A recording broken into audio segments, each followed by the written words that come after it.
Welcome everybody to Week 2 Commissioner's Address for Drunken Fumble. Lots of exciting action, lots of close games. Going to jump right into it with the blowout of the week. Villette's Vengeance taking on 4th and Lynch's. 176 to 120 the final. Everybody on Villette's Vengeance team showed up to play. It was a blowout and a half, and he actually left points on the bench. He could have stuck in Roethlisberger and come out with 8 more points. So it could have been worse, Casey. It could have been that much worse, but it really was the whole, please stop it, he's already dead. That was bad. Entertaining though. It was really, really good. So that's good enough to move Villette's Vengeance into first place at a 2-0 record. He has the highest points for after 2 weeks and the lowest points against. So he's just playing some shitty teams. And he's about to lose D'Angelo Williams to some extent. He's been really good for Pittsburgh, but Le'Veon Bell is coming back in for week 3. That could change some things, and Villette might have to go up against some real opponents here. So that is week 2 for them. Villette, like I said, is going to be in first place. 4th and Lynch's drops to 1-1. Good enough for 7th yet, so still kind of hanging in there. Jump right up into Mitchell's team versus the waiver wire. Like I said, there was a few close ones this week. This one was separated by about 5 points. 142 to 137. Mitchell's team takes it. Mitchell's team came to play. Russell Wilson played well. OBJ played well. Pierre Garçon played well. So they actually had some pretty good turnout. Jimmy Graham was underwhelming, but everybody else kind of met or exceeded, it seems, in their matchups this week.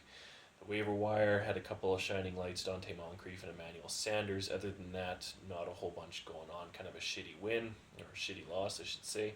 137 points, so not an awful showing. That does move him to 0-2, though, good enough for 12th, so he's still in the basement. Mitchell's team drops to, or improves to 1-1, good enough for 8th place, so moving up the rankings. Getting to the next matchup here, we'll go Cincinnati Carnage against Habs Rule. This was fairly one-sided. Cincinnati Carnage 155 over Habs Rule 116.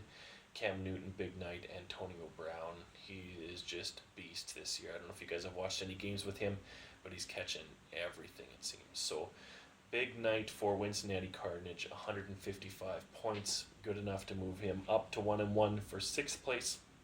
Habs drops to 0-2, back to 11th, so he's right ahead of Nick at the bottom.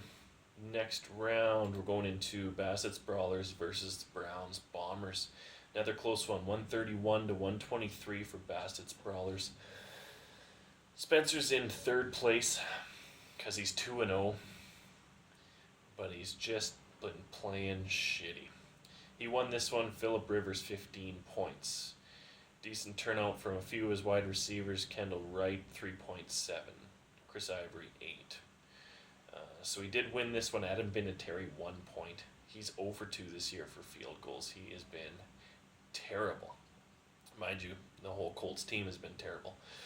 So Browns Bombers does lose this one and drops to 1-1. Good enough for 5th. Bassett's Brawlers, 2-0 for 3rd place. He is less than a point away from having the worst point total for the year, 0.18 points away, and he's in 3rd. So you might be happy now, Spence, but you better change some shit because that's not going to last forever. Next one, we have Lucked Gurley and the Underminers. This was tight right to the end. It was a good battle. Underminers pulling it out by 0.24 points. Lucked Gurley drops to 0-2, good enough for 10th. Underminers at 1-1, good enough for 9th. So these guys are going to be tight, I think, all year. Aaron Rodgers had an okay night, and Allen Robinson from Jacksonville, 33 points. But then there's Gronkowski. This was his shitty week of the year so far at 24.3 points. He only had 113 yards, 7 catches, and 1 touchdown. So kind of shitty for Gronk this year so far. Denver defense putting up 31 points, 4 sacks, 6 tackles for a loss, and a touchdown, defensive touchdown. So it's actually a pretty good defensive battle in this one. Arizona had 27 points for Lucked Gurley, but things just not going Gurley's way yet. Rob, you'll pick it together. You got some good teams there. Or good players there. You just kind of put it together. Last but not least, we have my matchup with the Eskimo Brothers, which I lost. Thanks, Andrew Luck. That guy's been kind of shitty for me so far. Andrew Luck hit 1 touchdown last night, and it was garbage. Eskimo Brothers coming out with the win here, 148 to 137. Eskimo Brothers improves to 2-0, good enough for second place. And I dropped to 1-1, still in fourth, so still way up there, but I need a win coming up. Julian Edelman was huge for me, another 33.9 points. But Larry Fitzgerald, 3 touchdowns, 8 catches, 112 yards.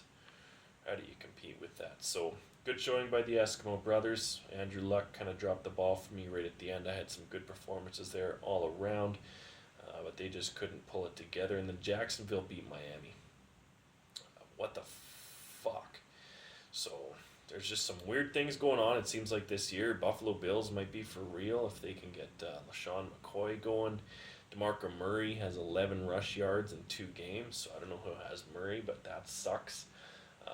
We saw that Eric lost this week without Dez Bryant, so that might be a trend that continues. He's going to have to try and figure out how to replace him. He's going to be tough to replace, so good luck with that. There's lots of stuff on the waiver wire, so keep active, keep putting in those good players, and we'll keep rolling right along. All hail to Commish.